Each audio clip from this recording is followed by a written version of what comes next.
This dish, ito yung isa sa mga dahilan kung bakit ko gustong bumalik sa London. O, di ba? Napakabongga ng kanilang fish and chips. And I remember, almost every night, ito yung kinakain namin doon. One reason is, napaka-affordable niya. Pangalawa, napaka-fresh nung fish. Pangatlo, ang sarap-sarap nung chips, pati nung sauce. Lahat nasa kanya, ultimately perfect. So today, gayahin natin yung fish and chips na yan, inspired by the one na natikman ko and yung favorite ko from London.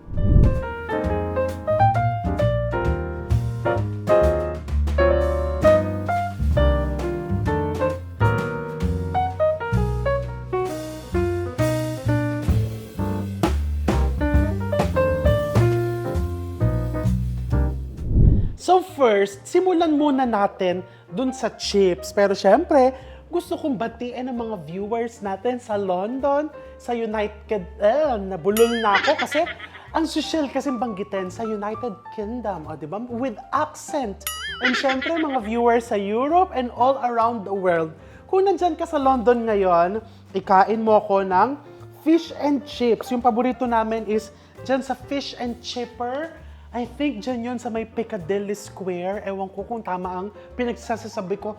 Ang tagal-tagal na kasi noon, pero fresh na fresh pa din sa akin yung amoy. Yung amoy pag pumasok ka sa loob ng restaurant. Actually, nasa labas ka pa lang na amoy mo na yung prito. Pero alam mo yung prito na ang sarap ng amoy. Ang dami ko na naman sinasabi. So first, let's start with the chips. Meron ako ditong patatas na hinugasan and pinatuyo. I'm just going to cut this into wedges. So just cut it into wedges like this.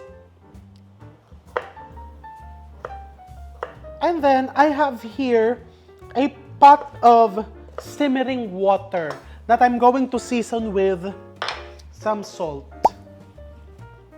I-blanch ko lang yung patatas dito.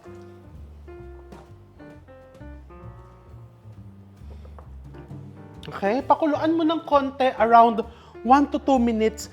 The reason for doing this is, gusto mong hugasan, tanggalin yung mga excess starch from the potatoes so that when you deep fry it, lulutong yung labas niya. Okay? Well, of course, if you don't want to do this, pwede kang bumili sa supermarket nung mga nabibili nating mga frozen potatoes. Wala namang problema. Pero kasi syempre, di ba, iba yung feeling na maiipagmayabang mo na lahat ng components ng iyong fish and chips ay from scratch. So, just around mga 2 to 3 minutes mo lang pakuluan to. Parang binablanch lang natin. And you will see, yung tubig niya ay nag-discolor. Ilagay mo lang sa strainer. And iwan mo lang dyan. Actually, you can always do this ahead of time. Pwede mong i-freezer. And deep fry ka na lang. Okay, ayan. So now, aalisin ko to dito. And paiinitin ko na tong aking mantika. Magre-ready na tayo for the fish and chips. But of course, ang pinaka-importante dyan is the beer batter. I'm sure malimit nyo naririnig to. Beer batter? Ano yon? It's simply, gagawa ka lang ng batter na ang liquid na panghalo mo or pang-dilute is beer. You don't need to use, there's no specific brand of beer. Actually, kung ano yung available na meron ka dyan. Gumagamit tayo ng beer because of the nice malt flavor. And of course, since it's carbonated, mabula, nagtumutulong siya na gawing light and crisp yung iyong butter.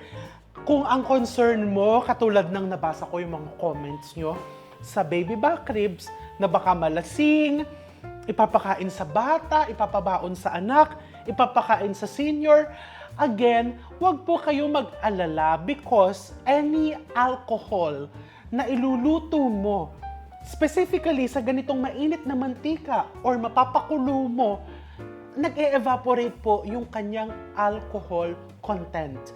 Ang naiiwan lang is the nice flavor, the sugars, the list. So you don't have to worry. Huwag po kayong mag-alala. Hindi ko po kayo lalasingin. Okay? Don't worry. Huwag ka mag-alala sa mga ganyan cooking with alcohol. Cooking with alcohol is fun. Alam mo kung ano yung hindi fun? Yung malalasing ka kasama ng maling tao. So, wag mong gawin yon. Kaya magluto ka na lang with alcohol. So, I have here flour. This is just all-purpose flour. You may also use cake flour. I have here 2 whole eggs. Salt. Black pepper. And I'm just putting some chicken powder or bouillon powder. Kung ayaw mo gumamit ng chicken powder, you can put garlic powder. And I have here beer. You can also put some smoked paprika. Just a bit. And pinapainit ko na yung aking mantika dito. I'm just going to mix this. Pag medyo nalalabnawan ka, you can always add more flour. It has to be like a pancake. Okay, this looks perfect. This looks perfect. O dapat di ba may mga accent ka because you're making fish and chips. Perfect batter. Ayan na yan. Pwede mong i-refrigerate to. Kung halimbawa may pa-fish and chips party ka, na mamayang gabi pa, gusto mo fresh ka, just cover this with cling wrap, put it inside the fridge. Pag mas malamig yan, actually, mas nagre-relax yung gluten ng harina, mas light and crisp yung kakalabasan. Okay, so I have here my fish. This is Alaskan pollock that I bought from the supermarket with accent. Diba? Super bongga. I'm just getting a paper towel. Maganda kasi yung tuyong-tuyo po ito. So look what I'm going to do. Kung meron ka tilapia, cream dory, walang problema. Basta yung maganda is the white fish. Eh kung gusto mo naman ng salmon, fish din naman yan. Di salmon ang gamitin mo. Okay, so I'm just removing the excess liquid and then I'm seasoning it with salt and pepper on both sides para malasang-malasa yung iyong fish. And then we check our oil. Pwede mo lagyan ng konting salt to check. Ayan, mainit na. Another way of checking it is get a chopstick, ilubog mo. Pag nakita mong bumubula-bula na yung chopstick, di ba? See? Mainit na din. Ganito lang. So, you just get your batter, ilubog mo yung fish mo dyan. Pagsasabayin ko dalawa. Yung iba sa dyaryo po ito binabalot.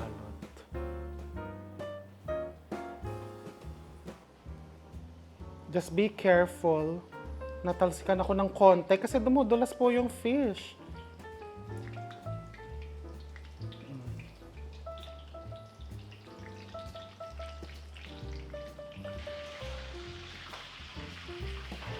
There are many advantages of cooking your fish or any seafood in batter. First, it keeps the seafood moist. Pag napansin mo, kahit na overcook mo, moist pa din. So now, I'm checking the temperature of, meron ako dito isa pang kawali kung saan ko iluluto yung aking chips. Look how nice. Ang ganda ng butter, oh. Hindi masyadong makapal, hindi masyadong manipis. It's very light and airy. Ayaw mo ng fish and chips? Gusto mo sweet and sour fish fillet? Pwede mo din gamitin yan. Pag medyo naging peaceful na siya, it means that the fish is almost ready. Okay, hango na.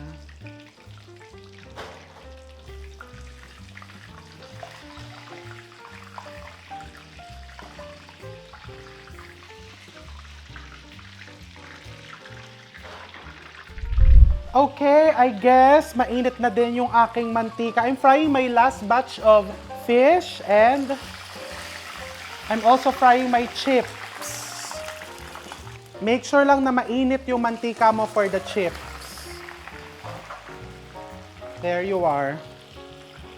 So this is my chips.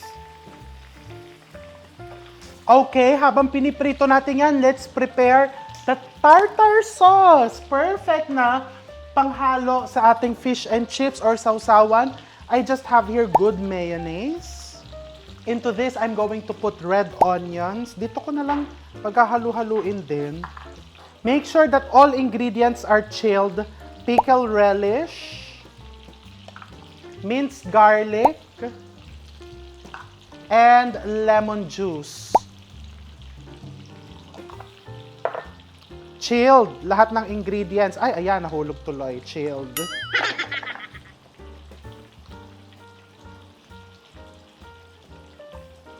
So I just mix this and then I season it with some salt and pepper, black pepper, a little bit of salt.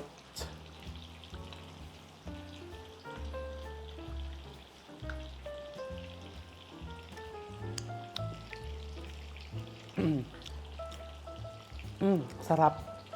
And then we put it back in the fridge. Pag ready na natin gamitin, ilabas lang natin. Masarap talaga to pag malamig. And check ulit natin itong mga piniprito natin. Malapit na, nagiging peaceful na. And look at the potatoes. Malapit na rin. This looks ready.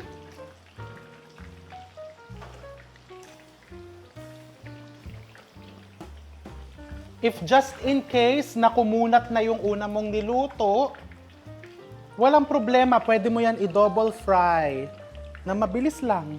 Lubog mo lang siya ng mabilis. Like that. Look at the potatoes.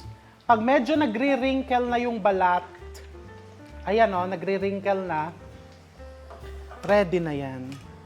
See? Pero gusto ko medyo tosta-tosta. Okay? Yan. Tanggalin na natin dyan. Don't forget to season this. And then the last batch. Don't forget to season with salt. And of course, it's best eaten na bagong luto. Yun talaga ang best way to eat it. Best moment to eat it. So, tikman na natin to. So normally, kapag ka-in-order mo yan, pinapasok nila sa ganito, parang gagawa ka ng cone ng dyaryo, and then ilalagay nila yung fish, ilalagay nila yung chips dito sa loob. Pwede naman ganun. Since pasosyal tayo today, ganito na lang. We put the fish, the chips,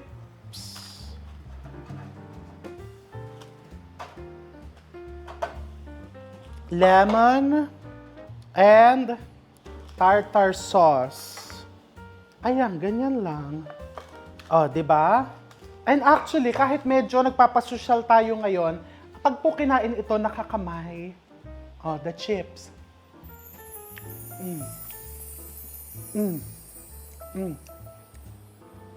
Hindi ba dapat nauuna yung fish? Kasi di ba, fish and chips. Oh, fish. Ay, umuusok pa, mainit. Ano naman natin ng konting lemon?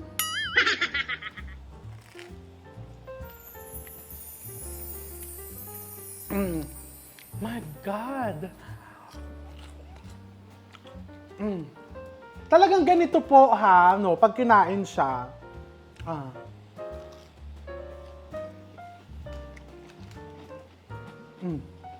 It's so good.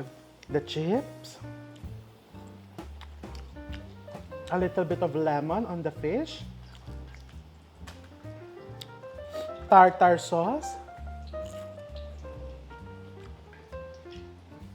Alam nyo, masarap din to, may hot sauce. Teka. Masarap din yung kapatid ko, humihingi siya palagi ng hot sauce. Tartar sauce, hot sauce.